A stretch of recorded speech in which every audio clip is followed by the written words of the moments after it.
네, 안녕하세요. 놀이치료사 유은입니다. 오늘은 발달평가의 이야기를 나눠보도록 하겠습니다. 놀이치료 상황에서도 발달평가가 이루어지고 있는데요. 발달평가의 목적을 우리가 살펴볼 필요가 있습니다. 발달평가의 목적은 발달 이상, 정상 발달이 아닌 그 이상을 조기에 발견하고 또 치료해가지고 앞으로 나타날 수 있는 장애를 최소화하고 그다음에 2차적으로 나타날 수 있는 장애를 방지하기 위해서 발달평가를 하게 됩니다. 그래서 놀이치료사가 이제 여러 가지 영역에 대해 어려움을 호소하는 아이를 만났을 때 놀이 치료 전에 이제 발달 평가를 통해서 발달 지원과 관련된 문제를 파악하고 목표를 설정하고 개입을 위한 전략을 세울 수 있습니다. 그래서 이제 평가나 치료에 의뢰된 영유아의 경우에는요, 언어 및 운동 발달, 사회성 면에서 발달 문제를 보이는 경우가 많죠. 놀이 장면에서 놀이를 통해서 아동의 발달을 이해하는 것은 필수적이고 매우 유용한 방법이 될 수 있을 것 같습니다. 그래서 놀이를 통한 발달 평가가 진행되기도 합니다. 아이들이 주로 하는 것이 이제 놀이 활동인데요. 아이 연령별로 또 아이 성향별로 아이들이 이제 표현하는 방식들이 굉장히 다르죠. 놀이의 유형은 유아들의 인지, 사회적 수준에 따라서 달라집니다. 그래서 자폐 스펙트럼 장애나 지적 장애 등 어떤 신경 발달의 문제를 가지고 있는 아동의 경우에는 보통 일반적인 아동들이 할 수 있는 발달 수준과 조금 차이가 보여집니다. 놀이의 형태와 수준에 따라서 차이가 보여집니다. 그래서 우리는 어떻게 차이가 보여지는지를 체크를 해봐야 됩니다. 그러면 전형적인 놀이 발달과 비전형적인 놀이의 발달이 어떤 것일까 조금 생각해 볼게요. 0세부터 생각해 볼게요. 만 나이로 했을 때 0에서 1세 돌이 되는 아이들까지의 전형적인 놀이들을 보면은요, 이 친구들은 기능적인 놀이를 하게 돼요. 자기의 몸을 스스로 조절할 수 있는 시기가 9개월부터 시작이 되고요. 보통 9개월에서 24개월까지 기능놀이를 하게 됩니다. 기능놀이라 함은 단일 사물의 목적에 맞게 사용하는 거예요. 관련 있는 사물을 조합하는 거예요. 예를 들면 여자 인형을 미용실에 두거나 내가 갖고 있는 그 단일한 물건을 가지고 이제 놀이를 할 수 있게 됩니다. 깍꿍놀이를 통해서 사회적인 상호작용이 시작이 됩니다. 대상 영속성이 지금 서서히 발달되어지면서 영유아기 시절에는 깍꿍놀이를 통해서 사회적 상호작용을 하기 시작이 됩니다. 이제 막 아장아장 걷게 되는 아이들은 이 기능적인 놀이를 통해서 전형적인 놀이 패턴을 보이게 됩니다. 그렇지만 그 아이들이 표현 언어나 수용 언어가 월등하다라고 감별이 되지가 않겠죠. 비전형적인 놀이의 유형을 보게 되면 이 친구들은 감각에 반응하지 않아요. 오감, 감각적인 놀이에 잘 하지 않고 옹알이, 미소로 소통하지 않고 눈맞춤, 호명 반응 이런 기본적인 상호작용 놀이를 하지 않습니다. 아이들이 똑같이 말은 표현하지 못하지만 어떤 제스처나 행동을 통해 가지고 사회적인 상호작용의 길을 가게 되는데 우리 이 친구들은 기본적인 상호작용을 하지 않는다는 것이 좀 다른 차이점이 되겠습니다. 1세에서 2세경의 아이들은 전형적인 놀이를 하게 돼요. 그 전형적인 놀이를 하면 이제 돌 이후부터는 표상놀이의 시작이 됩니다. 표상놀이 12개월부터 21개월 정도 대략적인 기준들을 정해봤어요. 이 표상놀이라고 한다면 자신의 세계를 나타내기 위해서 익숙한 사물을 사용하는 거예요. 예를 들면 음식 요리를 할 때 장난감 오븐을 사용하거나 음식을 할 때 가스불을 켜는 신용을 하거나 세상에서의 보는 자극들, 소꿉놀이 하는 형태로 놀이가 보통 많이 진행이 되는 거고요. 하지만 이 친구들도 능숙하게 표현을 할 수 있지 않기 때문에 혼자 놀이를 몰두를 하게 되는 시점이 되기도 합니다. 그리고 주변에서의 행동들을 관찰하고 조금씩 모방해서 따라하기도 합니다. 그래서 이렇게 1세에서 2세까지는 이렇게 전형적인 놀이가 진행이 되기도 하고요. 비전형적인 놀이 형태를 살펴볼게요. 주변의 주의를 끌지가 않아요. 주변에서 뭘 관심 있어 하는지, 무슨 행동을 하는지 잘 살피지가 않아요. 그리고 놀이를 잘 하지 않고 놀잇감을 가지고 놀지 않아요. 아까 전형적인 놀이는 뭐라고 그랬어요? 음식을 가지고 냉장고에 넣거나 열거나 장난감 오븐을 사용을 하거나 이런 표상 놀이가 시작이 되는데 이 친구들은 그 놀잇감을 가지고서도 놀이를 하지 못하고 양육자와 함께 놀지 않는 특성이 보여집니다. 비전형적인 놀이 패턴이고요. 2세에서 3세의 전형적인 놀이는 구성놀이로 시작이 될 수 있습니다. 이제 두 돌이 된 시점이에요. 두 돌은 굉장히 중요한 사인이죠. 어느 정도 언어 표현을 할 수 있어요. 간단하게나마 상호작용할 수 있어요. 개인차는 있지만 다른 사람들한테 내 생각을 간단히 표현할 수 있어요. 그래서 아이들이 자기만의 놀이를 구성을 하게 됩니다. 구성놀이의 시작이에요. 어떤 것을 만들기 위해 사물을 조작해요. 사물을 새로운 형태, 형상으로 바꾸기 위해서 재료를 이용하기도 해요. 예를 들면 레고 조각이 자동차나 집으로 바꾸게 됩니다. 레고가 가지고 기차를 만들기도 하고 레고를 가지고 병원을 만들기도 하고 레고를 가지고 비행기도 만들기도 하고 이렇게 약간의 재료를 가지고 자기만의 생각들을 표현하기 시작이 됩니다. 그리고 나서 또 어떤 상징물과 관련된 놀이도 진행이 되기도 합니다. 한 사물을 다른 사물로 대체해서 사용하는 것을 상징놀이입니다. 상징놀이. 여기선 아까 구성놀이 했죠. 이거는 대체해서 이용하는 거는 상징. 머리빗을 마이크로 사용하는 것, 예를 들어서 돌멩이 같은 것들을 밥이라고 하는 것들이 대부분 상징성입니다. 무엇이 된 것처럼, 누군가가 된 것처럼 가장합니다. 가장놀이, 프리텐드 플레이, 가장놀이로 시작이 되는 시점이 두 돌쯤부터 시작이 됩니다. 사물을 통해서 가장놀이의 역할을 하고 한 인형이 또 다른 인형에게 밥을 먹이거나 요리놀이를 하거나 인형놀이를 하거나 일상놀이를 하게 됩니다. 놀이를 통해서 또래들과 간단한 수준의 상호작용, 친밀감을 형성을 할 수 있어요. 보통 두 돌쯤 때부터는. 근데 비전형적인 놀이 패턴 볼게요. 또래와 놀이하지 않아요. 또래 놀이에 흥미를 보이지 않아요. 모방놀이, 역할놀이, 가장놀이를 하지 않아요. 놀잇감으로 놀이가 지속이 불가능해요. 놀잇감으로 놀이가 잘 지속이 되지 않아요. 양육자와 너 한 번, 나 한 번 이런 게임 활동 같은 놀이를 하지 못하게 됩니다. 자, 우리 이해됐죠? 두 돌을 기점으로 했을 때 구성놀이, 상징놀이 시작이 된다는 거 잊지 마시고요. 그 다음에 3에서 4세 이상 전형적인 놀이를 보면은 구성놀이가 우세한 사회 극놀이 형태로 출현이 됩니다. 만화나 책에 나온 대본, 장면, 극을 연기하는 놀이가 진행이 되고요. 공동의 주제로 상호작용하면서 자신이나 피규어, 퍼펫, 인형 등을 사용해서 역할놀이로 하게 됩니다. 5세 경에는 주제, 연속성, 계획, 문제 해결 등이 더 풍부해지고요.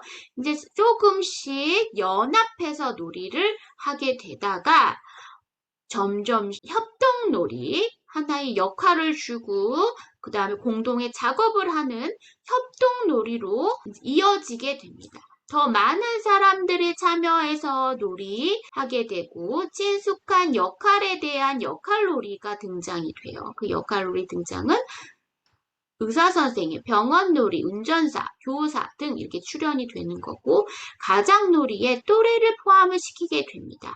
그래서 이때는 직접 경험했던 거 아니면 책을 통해서 봤던 내용들을 가장에서 표현을 하게 됩니다. 그래서 아이들이 봤던 영상 매체나 책이나 이제 이런 것들이 대부분 놀이의 중요한 재료가 또 될 수도 있겠죠. 타인이 자신과 다른 생각, 감정, 지식을 가지고 있음을 인식을 해요. 다른 사람이 내 생각과 다르구나. 다른 사람도 생각이 있구나. 라는 것을 인식할 수 있어가지고 타협할 수 있는 기술이 등장을 하게 됩니다. 또래와 놀이 계획을 세우기도 하고 협력과 타협을 하고 모든 유형의 놀이가 가능하게 되는 시점이 전형적인 놀이의 패턴입니다. 자, 그러면 3, 4세 이상 비전형적인 놀이 살펴볼게요. 또래와 지속적으로 놀지 않아요.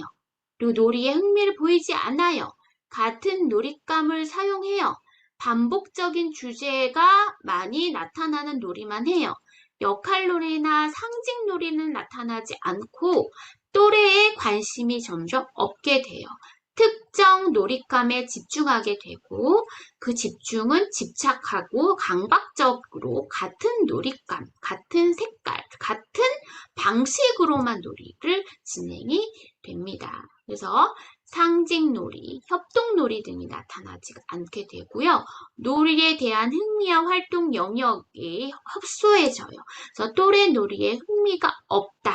이런 특징을 우리가 머릿속에 유념해 두고서 얘가 그래도 좀 전형적인 놀이를 하나, 비전형적인 놀이를 할 수 있나, 그 기준을 조금 아셨으면 좋을 것 같습니다. 자, 그리고 그걸 바탕으로 해가지고요. 놀이 발달 사정용 척도라고 아이의 놀이가 몇 세 수준의 발달을 보이고 있는지를 체크를 해볼 수 있습니다. 이 놀이 발달 사정용 척도는 아동의 놀이 기술에 대한 평가를 하게 되는 거예요. 아동이 자기가 알고 있는 지식과 또 다른 지식을 어떻게 사용하는지를 평가를 하게 됩니다. 그래서 놀이 척도는 놀이의 발달을 평가하는 수단이 되기도 해요. 그래서 전상진 수준, 상진 수준 이렇게 두 단계로 놀이와 언어를 보는 거예요. 상징하기 전 단계. 아까 전에 언제 한다고 해서 최초 상징이 드러나게 되는 시점이 보통 두돌경이라고 했어요. 상징이 뭐라고 그랬죠? 어떤 것들을 대체해서 사용할 수 있는 시점이에요. 2, 3세경에 나타나는 놀이의 기준이죠. 두돌 이후 상징 수준일 때의 놀이 발달의 기준 이렇게 이해하시면 될 것 같아요. 전 상징 수준에서는 언어는 의사소통 의도를 평가를 하는 거고 왜냐하면 의사소통을 직접적으로 할 수가 없기 때문에 아직은 발달이 되어지지 않은 항목들이기 때문에 의도를 평가하는 거고요. 상징 수준 대략 두돌 이후경에는 언어, 그것들 어떻게 기능을 하고 어떤 형식으로 언어를 구사를 하고 어떤 내용인지를 평가를 하게 됩니다. 그래서 이 놀이발달 사정용 척도는 8월에서부터 5세 사이의 아동들을 의사소통 특징과 놀이를 이제 나타내는 것을 평가하는 거예요.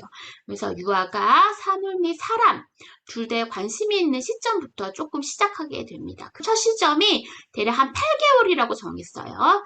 그래서 평가를 수행하려면 일단 이제 장난감이 필요하잖아요. 놀이 평가를 시작하기 전에 아동의 발달 수준을 조금 추정을 해가지고요. 아동의 추정된 발달 수준에 있는 장난감을 제시하는 것이 좋죠. 예를 들어서 아이가 지금 상징 24개월 미만인데 어떤 것들을 구상을 해내는 놀잇감들을 제시하게 된다면 아이가 그 놀잇감이 너무 어려운 것, 너무 높은 수준을 제시한다라는 거죠. 대략적으로 추정된 발달 놀이 수준이 있는 장난감은 우리가 미리 계획을 하면 좋다는 거. 만약에 아동이 자발적인 반응이 없다면 시범을 보이는 거예요. 일단 놀이를 제시했을 때 치료사가 먼저 적극적으로 개입은 하진 않죠. 하지만 놀이를 세팅해 놓고 나서 아이가 어떤 반응을 보이는지 좀 지켜보는 거예요. 자발적인 반응이 들어갈 수도 있고 그렇지 않을 수도 있는 거예요. 자발적인 반응이 없다면 시범을 보일 수 있어요. 그래서 자발적으로 시작한 놀이 활동은 S라고 표시를 해주는 거고, 평가자, 또 부모님들이 먼저 시작하고 아동이 따라해서 쉽게 참여한다 라고 하는 거는 J라고 이제 약자를 정하는 거고, 평가자가 시범을 보이고 아동의 지시에 따르지만 또 다양하지 않은 경우에는 I라고 부호화를 정하는 것입니다. 자, 그럼 놀이발달 사정용 척도에 대해서 크게 두 가지로 나뉜다 했어요. 전상징적 수준. 그 다음에 상징적 수준이에요. 전상징적 수준은 8개월부터 시작이 되기 때문에 놀잇감이 어떨까요? 좀 단조롭고 표상할 수 없는 놀잇감들이 많이 있겠죠. 대략 전상징 수준은 두 단계로 나뉘어져요. 8에서부터 12개월까지는 이때는 대상 연속성이 발달이 됩니다. 그리고 수단과 결과의 행동을 보이게 돼요. 예를 들면 끈을 당겨서 장난감을 얻게 되는 거. 수단, 결과, 원인과 결과에 대한 놀잇감들을 조금씩 하게 되는 거예요. 누르면 움직이고, 누르면 반짝이고, 누르면 불빛이 나고, 누르면 푹 튀어나오고 이런 거죠. 내가 직접적으로 한 거에 따라서 결과가 나타나는 거. 이런 장난감이 있어야 되는 거죠. 아이들이 스스로 뭔가 자기의 생각을 구상을 할 수 없기 때문에 다른 장난감에 대해 다른 도식들, 약간 선호하는 놀잇감을 가지고 아주 단순하게나마 놀이 확장을 할 수 있게 생각을 하게 될 수 있습니다.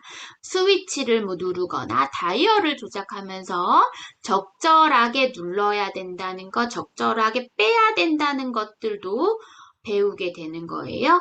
그 다음에 장난감을 가지고 이제 어떤 행동을 하게 되는데 기능을 명확하게 익혀가지고 그 기능을 사용하기 위해서 한다기보다는 그냥 우연히 누르게 됐고 또 마음에 들면 반복적으로 하게 될 것 같고 이제 13개월에서부터 17개월까지는 아이들이 걷기가 되겠죠. 걷기가 시작이 되면 좀 더 활동성이 많아지겠죠. 그래서 어떤 움직임을 초래하는 장난감 부분 레버, 끈, 버튼 같은 것들을 알 수가 있게 됐어요. 그 전엔 알 수가 없는 것을 우리가 알려주고 눌러주고 했죠.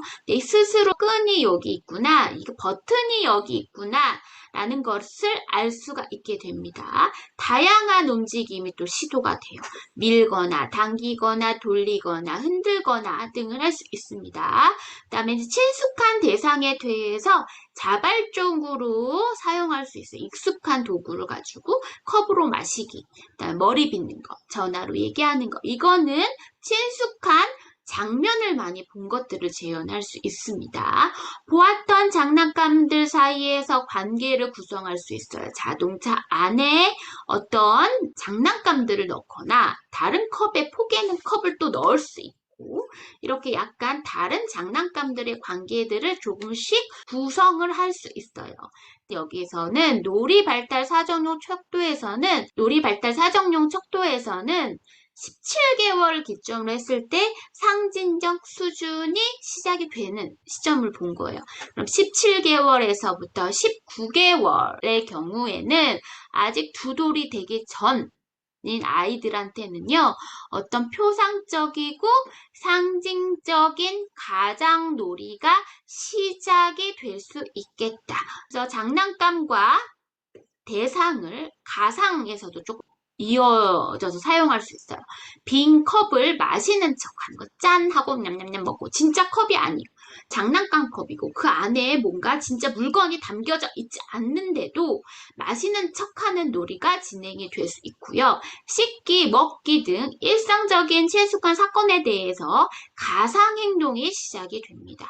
그래서 단일 도식 가상 활동, 한 가지의 주제, 한 가지를 주제로 맥락으로 한 가상 활동이 시작이 되는 거예요. 그리고 도구에 사용할 수 있는 능력들이 생겨요. 닿지 않는 곳에서 물건을 얻기 위해서 의자 위에 올려놓고 물건을 갖고 온다든지 그러니까 스스로 뭔가 적극적인 생각들이 유도가 되는 거예요. 하지만 또래들과의 상호작용은 제한되고 지속적이지 않고 주고받기가 잘 안 되죠. 한 번밖에 잘 되지 않아요. 왜냐하면 본격적으로 언어 발달을 할 수 있는 시기가 아직은 도래하지 않았기 때문에 그런 거죠. 네, 두 번째 단계로 19개월에서 22개월 경우에는 아까보다는 조금 더 가미가 되는 거예요. 실제 소품을 활용한 가장놀이가 진행되는 거, 엄마처럼 요리하는 거, 한 개 또는 두 개의 장난감으로 결합시키는 거, 이제 주전자로 컵에 물 따라 먹는 거, 숟가락으로 접시에 있는 것을 인형한테 먹여준다든지, 약간 단일 도식에서 조금씩 어떤 소품이 등장하거나 다른 종류의 영역의 장난감이 등장하거나, 그러니까 그런 것들이 조금 활용할 수 있습니다. 그러다가 세 번째 단계, 2세경 24개월쯤에는 이제 능숙하게 조금씩 말을 표현할 수 있어요. 친숙하게 참가하는 활동을 할 수 있어요. 가사 활동, 요리하는 거, 먹는 거, 잠자는 거, 일상에서의 경험들을 조금 더 세부적으로 묘사를 할 수 있어요. 단일하지만 더 정교화되게 할 수 있어요. 각각 인형에게 접시, 컵, 숟가락을 놓아놓고 차리는 거. 아기는 높은 의자에 앉아서 턱받이, 아기 식탁 의자에 앉아가지고 턱받이까지 해주고 먹인다든지, 조금 먹이는 행동은 똑같지만 세부 소품들을 활용하는 경우가 많이 있습니다. 자, 네 번째는 2.5세라고 제가 정해봤어요. 이때는요, 2세경보다도 조금 더 발전이 되는 거예요. 아까 2세는 친숙한 거였지만 이때는 엄청 많이 경험한 건 아니에요. 어쩌다가 한 번 경험했던 것들을 표현하기 시작해요. 자주 경험하지 않던 개인적인 사건을 표현하기 시작해요. 쇼핑하는 거, 의사놀이 하는 거 등이에요. 그리고 여기에서는요. 서로 보완적인 역할을 하는 놀이를 할 수 있어요. 나는 이거 할 거고 너는 이거 해. 나는 요거까지만 할 거고 니는 요거 해. 엄마 나는 요리할 테니까 엄마는 먹어. 나는 물건 사올 테니까 엄마는 요거 잘라줘. 라고 해서 이렇게 서로의 역할을 약간 분담할 수 있는 멘트들도 보여집니다. 다섯 번째로 3세경에는 3세는 한 36개월이라고 보시면 되죠. 다 만 나이로 생각하시면 되니까. 단일 각본, 하나의 주제를 가지고 여러의 도식, 여러의 사고할 수 있는 것들이 연속적으로 일화로 표현이 돼요. 식탁에 앉아요. 그 다음에 상을 차리고 식사를 해요. 식탁을 치워요. 식사를 하다가 배가 아프고 많이 먹고 그래서 배탈이 나서 병원에 데려가기도 해요. 그래서 밥을 먹는 놀이였지만 연속적으로 어떤 사건들이 드러나는 놀이를 하게 되는 겁니다. 그렇게 되다 보니까 연합놀이, 약간의 새로운 것들이 비슷비슷한 주제로 첨가가 되는 방식이에요. 하지만 아직은 협동놀이 할 수 있는 스킬은 되지 않는 차원입니다. 개인적인 경험에 대해서 조금 수정에 대해서 표현할 수 있어요. 내가 어쩌다가 한번 하는 것들을 또 표현하지만 내가 경험하지 않았던 것들, 어디서 봤던 것들을 재현을 하기도 해요. 자, 이제 여섯 번째 단계입니다. 3에서 3.5세의 경우에는 축소된 소품을 이용해요. 그러니까 작은 피규어들을 가지고 이용할 수 있는 거죠. 그러면 작은 피규어들을 가지고 뭔가 이렇게 상징놀이처럼 할 수 있는 시기는 세돌쯤이라고 생각하시면 돼요. 축소된 소품을 이용해서 어떤 대상을 변형하기도 해요. 의자를 자동차로 사용하기도 하고 블록을 비행기로 나타나기도 하고 그 다음에 이제 가사놀이의 빈도는 감소가 되지만 영화나 텔레비전의 인물이나 사건을 표현하기도 해요. 자신의 역할과 다른 사람의 역할을 또 정하기도 합니다. 그렇다가 보니까 놀이가 때로는 더 역동적이고 더 적극적이고 더 공격적인 형태가 또 나타날 수 있습니다. 일곱 번째예요. 3.5세부터 4세까지예요. 문제를 해결하고 미래의 사건에 대해서 가정할 수 있어요. 상점에서 물건을 팔고 있다고 알리는 거, 일단 물건을 정리하고 장사를 하기 위해서 문을 열었다고 하는 거. 나중에 물건을 팔기 위해서 준비하는 거. 식당 문을 열기 위해 손님을 맞이하기 위해서 지금 가게놀이 식당에서 음식을 하고 있다는 거. 미래의 사건에 대해서 생각을 하면서 놀이를 할 수 있습니다. 3.5세 경쯤에는. 그래서 여러 가지의 다양한 역할, 상호작용이 등장을 할 수 있고 다중의 역할이 되고 정해진 인형이 아니더라도 다른 대체 모사품 모형을 사용할 수 있습니다. 마지막 차원이에요. 8번째요. 아동이 참여나 관찰하지 않는 사건이 있는 주제를 이제 조금 변화할 수 있어요. 경험해보지 않았던 거, 우주비행사, 해적 등 이거는 우리가 경험해보지 않았죠. 그런 거가 관련된 놀이의 주제가 나타나요. 그래서 자기의 경험과 관찰했던 거, 그 경험은 지적적인 경험 이외에 간접적인 경험 등을 통해서 아이가 놀이를 구성을 하고 정보들을 통합을 해서 놀이가 진행이 되는 거예요. 그리고 궁극적으로 마지막 단계에서는 협동놀이가 진행이 됩니다. 여러분들 5세까지 이렇게 만 나이로 단계로 쪼개봐서 아이들의 놀이의 변화 요인들을 한번 살펴봤습니다. 요 척도를 숙지하셔가지고 아이들과 놀이치료를 하게 될 때 지금 현재 연령에 비해서 현재 기능은 몇 개월 수준인가를 체크를 해주시고 그거를 가지고 얘한테 어떤 놀잇감, 어떤 놀이작을 줘야 될지를 생각을 하셨으면 좋을 것 같습니다. 예를 들어서 가상으로 구성해서 한번 생각해 보도록 할게요. 4살인 이제 아동이 있었는데 놀이실에 입실했을 때 평가자한테 인사하라는 지시에 억양이 약간 단조롭고 평가자와의 눈맞춤 없이 인사말을 건네고 곧바로 놀잇감이 있는 곳으로 달려갔어요. 그리고 아이가 멜로디 건반을 눌러보고 막 소리를 듣고 혼자 그냥 이렇게 연주하는 듯한 느낌이고 옆에 있던 아기 인형을 이제 꺼내 보더니 아기 인형의 머리를 빗으로 빗겨주고 옷을 벗겨서 이제 욕조에 넣어가지고 목욕을 시키고 쓰다듬고 다시 옷을 입혀요. 이런 놀이가 약간 진행이 되고 그리고 음식 모형을 접시에 담다가 아기 앞에 놓고 먹이면서 또 먹어라고 말을 하고 놀이하는 동안은 아이가 능숙한 의사표현은 잘 나타나지는 않고 한 단어 표현만 나타나고 있고 평가자의 놀이 반영에서도 대답을 하지 않나요. 만약 이런 에피소드가 있다면 이거를 어떻게 우리가 분석을 해봐야 될까?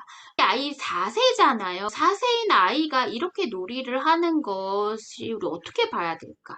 아까 배웠던 거에 되짚어보면 4세쯤 경에는 어떤 놀이가 돼야 되는 거예요? 사회국 놀이의 형태로 이 아이는 평가자의 말에 대답도 잘 하지도 않고 그러니까 비전형 성을 눈맞춤을 또 하지 않고 함께 놀이를 하지 않는 형태 놀이의 약간 비전형성의 특징을 보이고 있고요. 우리 아이 4세이기는 하나 4세의 스타일 4세 어떻게 놀아야 돼요? 어떤 새로운 미래의 역할을 또 가정할 수도 있고 또 단일 각본 이외에 여러 가지의 구성할 수 있는 놀이가 진행이 돼야 되죠. 아이는 일상적으로 경험했을 활동을 직접적으로 표현하는 놀이는 할 수가 있었고 더 나아가서 그 인형을 가지고 일상 활동을 연속적으로 표현하는 방식이 아마 3세경 수준이에요. 단일 각본을 가지고 다중 도식의 연속적인 일화로 표현하는 방식으로 추정이 되기 때문에 아이는 만 3세 보이는 특징의 발달 놀이로 파악이 되고 있어요. 그러면 지금 4세라고 했기 때문에 아동의 현재 생활 연령보다 현재의 만 나이보다 1년가량 지연이 되어 있다라고 추정을 해볼 수 있습니다. 네, 그래서 이런 것들을 통해서 놀이를 했을 때 놀이 장면들을 한번 우리 좀 체크를 해 보셨으면 어떨까 좀 생각을 해봅니다. 자, 그럼 여기까지 놀이 발달 평가에 대해서 이야기를 나눠봤습니다. 감사합니다.